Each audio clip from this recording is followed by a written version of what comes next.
Ces 14 chevaux, aujourd'hui paisibles dans un pré, ont pourtant un lourd passé, délaissés ou abandonnés par leur ancien propriétaire. Tous sont arrivés ici après avoir été maltraités. Là, vous le voyez dans un état, on va dire, bien rattrapé. Alors évidemment, hein, on y voit encore les côtes, il a besoin vraiment de se restaurer. C'est pas possible de laisser un animal comme ça. Ça n'était qu'un tas d'os. Pour leur porter secours, ces trois passionnés ont fondé l'association Le Refuge d'Émeraude, née de l'histoire d'Émeraude, une jument de 25 ans.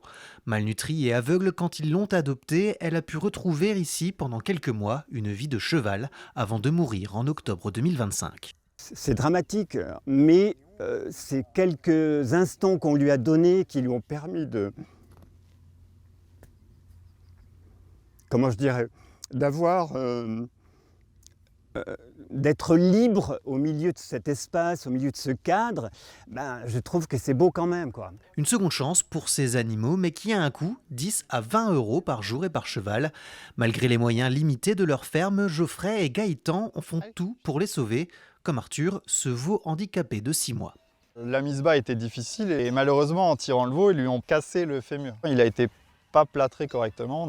Ils n'ont pas fait de radio, donc ça a été un peu à l'aveuglette et du coup son fémur s'est mal ressoudé. Dans l'attente d'une opération, le refuge d'Émeraude lance un appel aux dons. L'association recherche également un avocat ou un juriste bénévole afin de se structurer et surtout de perdurer.